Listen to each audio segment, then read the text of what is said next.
Are you ready to learn how to actually scale and grow your remote business? Now, in the last 4 years that I've been growing my own business 2XU, I've seen so many of our own clients start growing their business with their virtual assistant being so far away from them, well, just here in the Philippines. And I've basically created this 2XU business operating systems as a way for us to be able to support our clients as they grow their business, again, even when their virtual assistant is so far away. So I want to walk you through that process. So make sure to get to the end of this video to be able to see what that whole step-by-step process looks like of how to scale and grow your remote business. First part is plan out your ideal lifestyle. Now, I always recommend this because when we usually start a business, when we're trying to grow anything, we usually end up doing it unintentionally and then we end up with a life that we don't like. That's why I always try to start with the end in mind. So what is the ideal lifestyle for you? Like, how many hours do you want to work? How many clients do you even want to serve? Because like scaling means that you're just infinite growth basically. So is there a limit to how many clients you want to work with? Also, what kind of team would you like? Would you like a team of just 4 of you,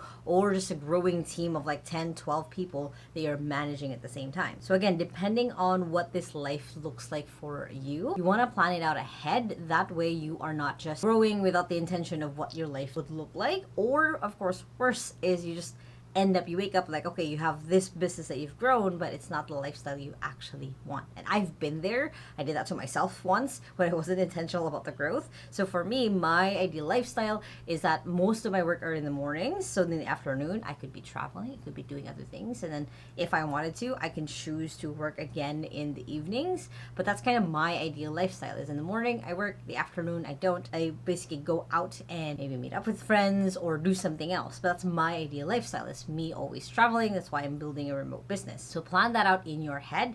That way, moving forward, you're able to know where you want to go. Next is you need to know your numbers. Now that you know where you need to go, you have to go back and see where you were at, basically your past self, of like, what are the important numbers to you in your business? Is it revenue? Is it number of clients? Is it number of employees? Is it number of engagement on social media? What are the numbers that actually matter to you and your business, and actually start plotting that out. Because as you know your numbers currently, then it's easier for you to plot out what are the target numbers that you want to get to. Next is you want to know what your systems are or where they're at. So what I mean by systems is, do you have set up procedures in place? What is the process from getting a client in the first place, like getting their interest all the way to onboarding or offboarding them? What is the process for you to be able to deliver the product or the service that you're giving in your business? And what are your systems for maybe rewarding employees or hiring employees or making sure that the right person for you? Again, this goes back to that ideal lifestyle that you want to have. Do you want people who are more just independent on what it is that they do, or do you want a more collaborative team? So again, starting with that ideal lifestyle, going now and backtracking, knowing your numbers, now knowing your systems, which is the next step, is knowing your assets. So knowing your assets is basically, where are all your files or assets or things in the business that you give away? So for example, what I mean by this is, one, where's your branding kit? Like, do you have it? It's easy for someone to create content for you in your business. 2 is, do you have an org chart? 3 could be, where's your vision and mission? You know, all of that stuff. And I have a full checklist that I've done videos on before. But basically, your assets are the things that make your business into a business that's just not in your head. So for example, for 2XU, we have a list of 200 tasks that you can delegate to a virtual assistant that we give away. And if you want to download that, it'll be in the link below. But basically, that's one of our assets. We also have a course. We also have our policies. We have our onboarding kit for our EAs as well as for our clients. So these are all assets, and it's important that you start tracking them down so that it's easy for you to, 1, give it out, 2, to be able to use it as a reference for other people, and as well as a way for things to not be in your head. That's the kind of the goal here, is if you want to truly grow your business, is things can't be in your head. It has to be outside of you. Next is knowing your tools. So it's really good to just kind of have a good vision of where all of your tools in your business are and what are you using them for. Because if you truly want to grow, these tools are going to be used up. So let's say that you've been using, for example, in 2XU, we're using Notion basically for everything. So I've looked at that of like, is it scalable? Of like, if you got 100 employees within the next 6 months in 2XU, will Notion be able to be at capacity for it? Or if you're using Slack or you're using Buffer for social media, for example, you know, as you reach max capacity of where you want to be in life, will your tools actually be able to handle it? It's also just good to review the tools that you're paying for every single month, because again, those will start going up as you start scaling your business. So it's just really smart to be able to just know where things are at the moment. So then it's easy for you to kind of start imagining how you want that to look like as you grow your business. Now, as you've planned out your ideal lifestyle, you know where everything else is. Now it's kind of a little bit of growth. So the first thing is learn how to delegate. I put this on here right above, is when you're starting to scale a business, it can't be you. It can't just be you. This is usually when you want to switch, of course, from solopreneur to actual business owner, is you start hiring people. Now, you might have worked with other people before.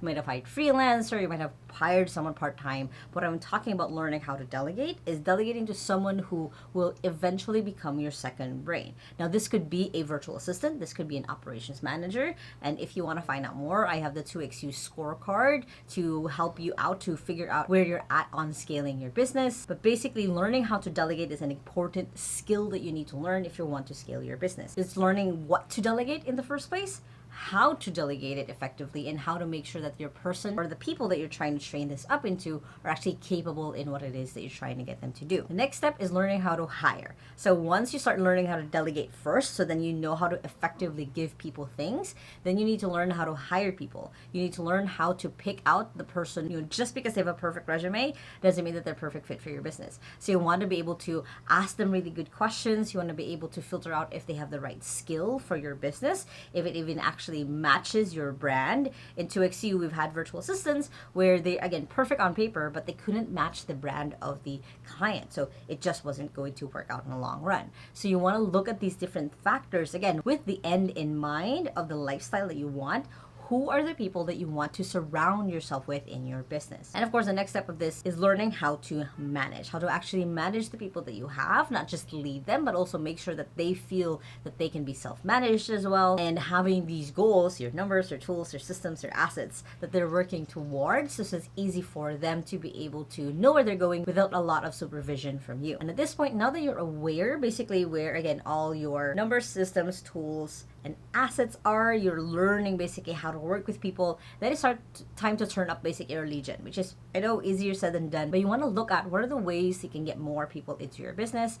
Again, lifestyle in mind. How many clients do you actually need per month to be able to have that lifestyle that you want? This could be pushing more on content marketing, creating videos just like this one. This could be finding referrers or people who would be more than happy to talk about you and your business and be able to get a little bit of commission out of it. It could be by doing webinars. It could be a million bajillion things. But the main thing that you need to keep in mind on this part is who your target audience is and how you're going to reach them. That's kind of the importance of really having a clear persona of the type of people that you want to work with, because then it's a little bit easier for you to find them, to talk to them, to target them, versus like if you're going to say that we serve everyone in the business, we don't really have a target market.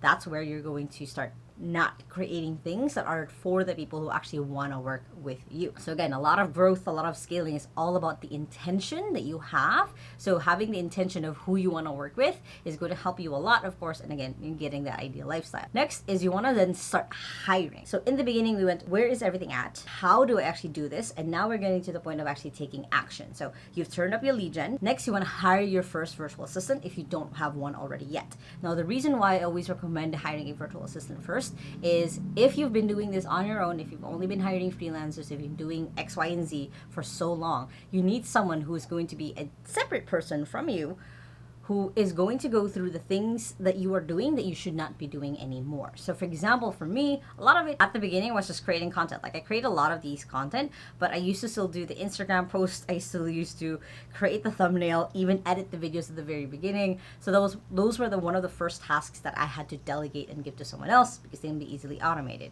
The next part of that was like communication with clients, calendar management, all of the good stuff that a virtual assistant can do for you. But you don't have to be the person doing it. And it also gives you the chance a little bit to breathe and also to start identifying what are the other roles that you need to hire for, because your assistant is slowly starting to take all of the other hats away from you. So the next step is basically to hire your team. So in 2XU, one of the first hires that I did was someone to do our marketing, because my assistant was basically creating all of the marketing, and I was like, okay, that's a full role now. Let me hire and give that to someone else. The next role that I hired in 2XU was someone to manage our assistants. Now, my VA never actually managed our assistants. I was doing that. that, but she was the one who identified like, hey, I think we should hire someone at this point to be able to manage basically the virtual assistants, and so on and so forth. So you are able to start identifying and seeing the roles that you need to hire for in your business to support it through basically having your assistant be the person to take it away from your head, make it, actually written down in an SOP or something. And then you guys start identifying the people that you need in your business. But I do want to put in a caveat. Don't hire your team right away. Don't think that you need 5 people in your business if you don't have a recurring way to pay them. That's why the first step was to turn up your lead gen, to start converting people in, so you have a recurring way to pay your employees as they start coming in. You don't need the whole design team basically to start your business. You just need maybe start with one with your virtual assistant, because you have a way that you know you can grow your business. Then as the business starts growing, then you hire your team. Now the last step of this is to grow and repeat. Basically, as you've gone through every single step of this, just kind of do that maybe quarterly. You're just checking where your numbers are at, checking where your assets, your systems, your tools are at. It's checking and developing more and more of your delegation skills and your hiring skills. So you're always getting the right people in and you're keeping the right people in.